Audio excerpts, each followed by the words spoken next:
తెల్ల రేషన్ కార్డులు ఇక చెల్లవు.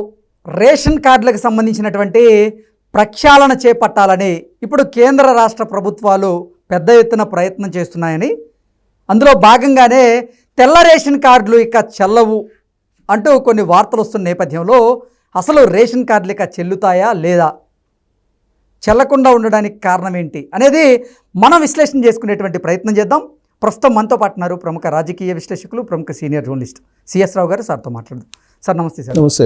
తెల్ల రేషన్ కార్డులు ఇక చెల్లవు, అసలు రేషన్ కార్డులే ఎత్తేయబోతున్నారు లేదా రేషన్ కార్డుల విషయంలో ప్రక్షాళన చేసేందుకు కేంద్ర రాష్ట్ర ప్రభుత్వాలు ప్రణాళికలను సిద్ధం చేస్తున్నాయి అనేటువంటి వార్తలు వస్తూ ఉన్నాయి. దీని మీద మీ విశ్లేషణ ఏంటి సార్? ఒకటైతే 100% మనకున్నటువంటి ఇన్ఫర్మేషన్ ఏంటంటే, ప్రజా పంపిణీ వ్యవస్థ ఏదైతే ఉందో దాంట్లో అనేకమైనటువంటి రుగ్మతలు ఉన్నాయి, అనేకమైన అక్రమాలు ఉన్నాయి, అవినీతి జరుగుతుంది. కాబట్టి దీన్ని ప్రక్షాళన చేయాలి అనేటువంటి ఒక నిర్ణయం అయితే కేంద్ర ప్రభుత్వం తీసుకుంది. దీంట్లో ఎలాంటి సందేహం అవసరం లేదు, ఖచ్చితంగా ప్రక్షాళన చేయబోతుంది. నరేంద్ర మోడీ గారి ఆధ్వర్యంలో ఉన్నటువంటి కేంద్ర ప్రభుత్వం దాన్ని one nation one ration, one nation one card, అన్నీ వన్ నేషన్ వన్ ఎలక్షన్, ఇవన్నీ వన్ వన్ వన్ తీసుకొస్తున్నారు. కాబట్టి దేశవ్యాప్తంగా కూడా దీనికి ఒక పద్ధతిని తీసుకురావాలి. రేషన్ రూపంలో కొన్ని లక్షల కోట్ల రూపాయలు దుర్వినియోగం అవుతుంది, పక్కదోవబడుతుంది. పేదలకు అందాల్సినటువంటి రేషన్ కాస్త స్మగ్లర్స్కి వెళ్ళిపోతుంది అనేటువంటి ఒపీనియన్ ఎప్పటి నుంచో కేంద్ర ప్రభుత్వానికి ఉంది. ఓకే. అయితే ఇప్పుడు తాజాగా ఆంధ్రప్రదేశ్లో కాకినాడ ఓడరేవు కేంద్రంగా చేసుకొని జరిగినటువంటి స్మగ్లింగ్ వ్యవహారం దేశవ్యాప్తంగా చర్చనీయాంశమైంది. పార్లమెంట్ సమావేశాలు జరుగుతున్నటువంటి క్రమంలో పార్లమెంట్ సమావేశాల్లో కూడా మాట్లాడుకుంటున్నటువంటి సిచ్యువేషన్ ఇప్పుడు ఆంధ్రప్రదేశ్లో కాకినాడ పోర్టు కేంద్రంగా చేసుకొని జరుగుతున్నటువంటి అత్యంత భారీ అక్రమ రవాణా బియ్యం, అది కూడా పీడిఎస్ బియ్యం, పబ్లిక్ అందాల్సినటువంటి ఈ ప్రజా పంపిణీ వ్యవస్థలో పౌరులకు అందాల్సినటువంటి ఈ బియ్యం, రేషన్ బియ్యం ఓడల ద్వారా విదేశాలకు వెళ్తుంది. దీన్ని కట్టడి చేయాలి, దీన్ని కట్టడి చేయకపోతే కొన్ని లక్షల కోట్ల రూపాయలు దుర్వినియోగం అవుతుందనే ఒపీనియన్కి కేంద్ర ప్రభుత్వం వచ్చేసింది. కేంద్ర ప్రభుత్వం ఈ ఉచిత బియ్యాన్ని అందిస్తుంది. యాక్చువల్గా కేంద్ర ప్రభుత్వం ఎందుకు కరోనా తర్వాత నుంచి దాన్ని పెంచింది కూడా. సో ఇప్పుడు దాన్ని మొత్తం రద్దు చేసేసి టోటల్ బియ్యం పంపిణీని ఆపేసేయాలి అనేటువంటి ఒక ఆలోచన చేస్తుంది. ఇంకొక వైపు బియ్యం ఎగుమతులను కూడా ఇప్పుడు దాకా ఉన్నటువంటి ఆంక్షల్ని తొలగించింది. ఓకే. విదేశాలకి స్వేచ్ఛగా బియ్యం రవాణా చేసుకోవచ్చు ఇప్పుడు. సో స్వేచ్ఛగా బియ్యం రవాణా చేసుకునేటువంటి వెసులుబాటు నరేంద్ర మోడీ గారు లాస్ట్ వీక్లో చేశారు, సంచలన నిర్ణయం చేశారు. దానికి కారణం ఏంటంటే, భారతదేశ వ్యాప్తంగా ఉండాల్సినటువంటి నిల్వల కంటే కూడా ఆహార ధాన్యాలు నిల్వ ఉన్నాయి, ఎక్కువ నిల్వ ఉన్నాయి. కాబట్టి ఆహార కొరత అనేది ఉండదు భారతదేశంలో. కాబట్టి విదేశాలకి మీరు ఎక్స్పోర్ట్ చేసుకోవచ్చు, బాస్మతి ఇతర రైస్ని కూడా ఎక్స్పోర్ట్ చేసుకోవచ్చు అని చెప్పి ఇచ్చింది. అప్పుడు దాకా ఆంక్షలు పెట్టారు, ఇప్పుడు ఇచ్చారు. సో ఇక ఎగుమతులు చాలా వేగంగా కాబోతున్నాయి, ఎవరికోళ్ళు ఎగుమతి చేసుకునేందుకు అవకాశం ఉంది. ఇలాంటి పరిస్థితుల్లో ఇప్పుడు కనుక దీని మీద ఆంక్షలు పెట్టకపోతే, రేషన్ కార్డులు, రేషన్ బియ్యం మీద, అంటే రేషన్ బియ్యాన్ని కనుక రద్దు చేయకపోతే ఇది రీసైక్లింగ్ చేసుకొని ఎగుమతులకు వెళ్ళిపోయే అవకాశం ఉంది. ఒక ఆంధ్రప్రదేశ్ని కేంద్రంగా చేసుకొని, కాకినాడ పోర్టు కేంద్రంగా చేసుకొని ఏడాదికి సరాసరి సగటున 2019 నుంచి 2024 వరకు ప్రతి ఏడాది 13,000 కోట్ల రూపాయలు విలువైనటువంటి సరకు ఎగుమతి అయ్యింది, వేరే దేశాలకి ఎక్స్పోర్ట్ చేశారు అని చెప్పి ఒక అంచనా. ఆల్రెడీ దీనికి సంబంధించిన ఇన్ఫర్మేషన్ రాష్ట్ర ప్రభుత్వం దగ్గర కూడా ఉంది. ఓకే. అంటే ఈ లెక్కన ఎంత రైసు 5 సంవత్సరాల్లో దాదాపు 1,00,000 కోట్లు, దాదాపు 13,000 అంటే దాదాపు 13,00,000 కోట్ల రూపాయలు, 13,000 కోట్ల రూపాయలండి ఏడాదికి. 5 సంవత్సరాల్లో దాదాపు 60,000-70,000 కోట్ల రూపాయల సరుకు వెళ్ళిపోయింది. అది ఎవరిది అని అంటే, వాళ్ళే బహిరంగ మార్కెట్లో కొని ఏమి ఎక్స్పోర్ట్ చేయాల, వాళ్ళు ఎక్కడ ప్రభుత్వం ఇచ్చినటువంటి ఉచిత బియ్యాన్ని వీళ్ళ దగ్గర లబ్ధిదారుల దగ్గర నుంచి తీసుకొని దాన్ని రీసైక్లింగ్ చేసి అమ్మారు. ఇప్పుడు ఇక్కడ ఒకవేళ ఇప్పుడు దీన్నే కంటిన్యూ చేస్తే సేమ్ అదే కంటిన్యూ అవుతుంది. ఒక కాకినాడ పోర్టులో బయటపడింది, దేశవ్యాప్తంగా కూడా అన్ని పోర్టులో అదే జరుగుతూ ఉండొచ్చు. ఇక్కడ బయటపడింది కాబట్టి చర్చ జరుగుతుంది. సో ఇప్పుడు అదే కంటిన్యూ అయితే కనుక వీళ్ళు బహిరంగ మార్కెట్లో కొనరు, దళారులు బయట మార్కెట్లో కొనరు. బయట మార్కెట్లో కొనకపోతే రైతులకి రేటు రాదు. ఎక్స్పోర్ట్స్ ఓపెన్ చేశారు, ఎక్స్పోర్ట్ చేసుకోవచ్చు అని చెప్పి.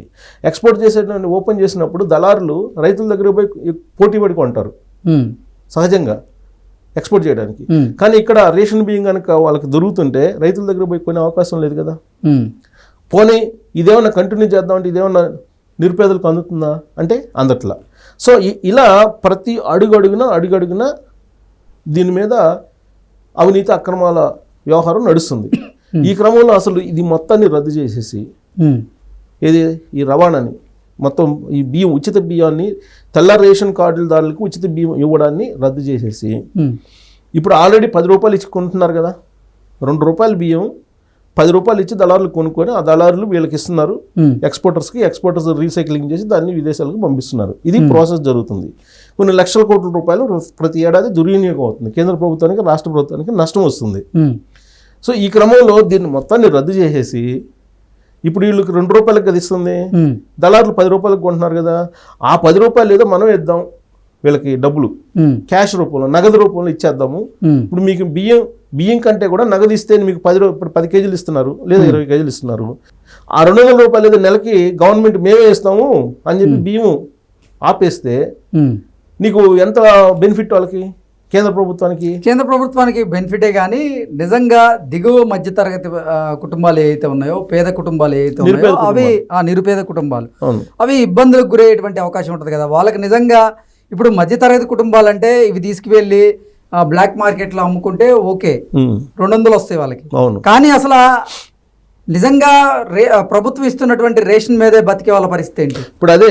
ఇప్పుడు కార్డులన్నీ తగ్గించేప్పుడు ఎన్ని కార్డులు ఉన్నాయో వాళ్ళకి మీకు డబ్బులు కావాలా బియ్యం కావాలా అని అంటే నిరుపేదలు తప్పితే మామూలు ఎవరు కావాలన్నారు. అందరికి డబ్బులు కావాలంటారు, డబ్బులే కావాలంటారు. ఈ డబ్బులు ఇచ్చేసి రేషన్ బదులు డబ్బులు ఇచ్చేస్తే డబ్బులు కొనుక్కుంటారని ఒక్క నిరుపేదలకు మాత్రమే ఎలా వాళ్ళని ఐడెంటిఫై చేయాలి ఆ నిరుపేదల్ని. ఇప్పుడు ఆల్రెడీ ఆంధ్రప్రదేశ్ ప్రభుత్వం ఏం చేస్తుందంటే కేరళ తరహా సంక్షేమాన్ని అందించాలి అనేటువంటి ఒక ఆలోచన చేస్తుంది. 4 రకాల కార్డులు క్రియేట్ చేసి నిరుపేదలకు ఒక కార్డు ఇచ్చేసి వాళ్ళకేమో బియ్యం పంపిణీ చేసేసి ఆ తర్వాత పేదలు ఎవరైతే ఉన్నారో వాళ్ళని బియ్యం కావాలా లేకపోతే డబ్బులు కావాలని అడగటం. ఆ తర్వాత వాళ్ళకి బియ్యం అవసరం, బియ్యం కూడా తినరు వాళ్ళు. సో అలాంటప్పుడు అసలు కార్డే అవసరం లేదు. వాళ్ళకి కావాల్సింది ఏంది? విద్యా వైద్యం ఫ్రీగా ఇస్తే చాలు. దానికి సంబంధించి ఎలిజిబిలిటీని కనుక ఇస్తే ఇంకో కార్డులో వాళ్ళకి బియ్యం అవసరం లేదు. ఇంకా 4వ కార్డు ఏంటి? వాళ్ళకి కూడా కావాల్సింది ఏంటి? విద్యా వైద్యంలో సబ్సిడీ కావాలి, ఫీజు రియంబర్స్మెంట్ ఇలాంటి వాటి కోసమే. అంతే తప్ప రేషన్ బియ్యం తినేవాళ్ళు ఆల్మోస్ట్ ఒక నిరుపేదలు తప్ప ఎవరో తినే పరిస్థితి లేదు.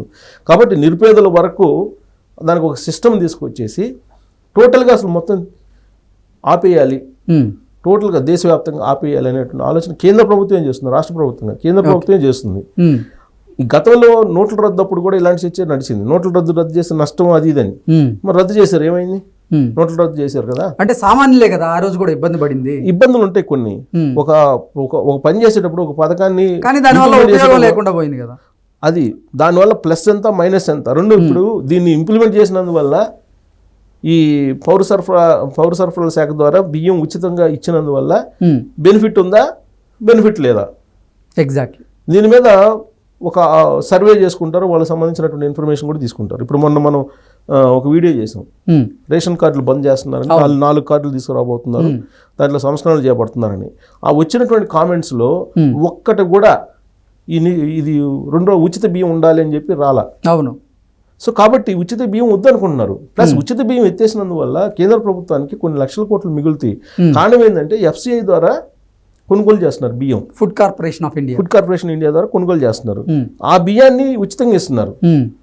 వాళ్ళే 48 రూపాయలు వెచ్చించి కొన్ని పేదలకు ఇస్తుంది, ఉచితంగా ఇస్తున్నారు. అక్కడేమవుతుంది? ఆ 48 రూపాయలు కేంద్ర ప్రభుత్వం భారపడుతుంది. పోనీ వీళ్ళేమన్నా ఉంచుకొని తింటున్నారా అంటే వీళ్ళు 10 రూపాయలకు అమ్ముతున్నారు దాన్ని. 48 రూపాయలు దాన్ని 10 రూపాయలకు అమ్ముతున్నారు. అక్కడంతా 38 రూపాయలు నష్టం వస్తుంది. ఎవరికి లాభం అంటే మధ్యలో దళాలకు లాభం. ఈ 73 రూపాయలు దక్షిణ ఆఫ్రికా దేశాలకి వీటికి అమ్ముతున్నారు. అంటే దళారులు బాగుపడుతున్నారు, కొన్ని లక్షల కోట్ల రూపాయలు దోచేసుకుంటున్నారు. సో కాబట్టి దీన్ని మొత్తాన్ని క్లోజ్ చేయాలి, 1 రేషన్ 1 కార్డ్ అని పెట్టేసి దానికి ఇప్పుడు ఏ విధంగా అయితే సబ్సిడీ సిలిండర్లు ముందు సిలిండర్లు కొన్న తర్వాత సబ్సిడీని అకౌంట్లో వేస్తున్నారు, అలానే వీళ్ళకి క్యాష్ వేసేటువంటి మార్గం చూడాలి. ఓకే. అనేది ఒకటి. తర్వాత ఈ మధ్యకాలంలో కేంద్ర ప్రభుత్వం బియ్యం కూడా రిలీజ్ చేసింది తక్కువ రేటుకి బహిరంగ మార్కెట్లో. రేషన్ కేంద్ర ప్రభుత్వమే వీళ్ళ సామాన్యుల కోసం. అలాంటిది ఏం తీసుకొచ్చి టోటల్గా ఏంటంటే ఈ రేషన్ కార్డులు, వైట్ రేషన్ కార్డులను బంద్ చేయాలి అనేటువంటి ఒక ఆలోచన అయితే చాలా సీరియస్గా చేస్తున్నారు. ఒకవేళ కేంద్ర ప్రభుత్వం కనుక రద్దు చేయకపోతే ఆంధ్రప్రదేశ్ ప్రభుత్వం మాత్రం 4 రకాల కార్డులు తీసుకొచ్చి దీన్ని సంస్కరించడానికి సిద్ధంగా ఉందని చెప్పి మనకు ఇన్ఫర్మేషను. బట్ దానికన్నా ముందు నరేంద్ర మోడీ గారు దేశవ్యాప్తంగా కూడా ఈ ఉచిత బియ్యాన్ని రద్దు చేయాలనేటువంటి ఆలోచన చేస్తున్నారు. దాని బదులుగా డబ్బులు ఇవ్వాలి. ఇప్పుడు 200 రూపాయలు ఇవ్వడం ఈజీ కదా. 10 కేజీలు 20 కేజీలు బియ్యం ఇచ్చి దాన్ని 30 రూపాయలకు వాళ్ళు అమ్ముకుంటుంటే అటు కేంద్ర ప్రభుత్వానికి నష్టం. వీళ్ళేమో తిండి కోసం ఎవరు ఇవాళ నిరుపేదలు ఎవరో కొంతమంది ఉండొచ్చు కానీ వాళ్ళు తింటలేదు కదా. సో ఆ దిశగా ఆలోచిస్తున్నారు కేంద్ర ప్రభుత్వం. సో కేంద్ర ప్రభుత్వం అయితే ఒక సంచలన నిర్ణయం తీసుకోబోతున్నారు రాబోయే రోజుల్లో. Okay sir, thank you so much.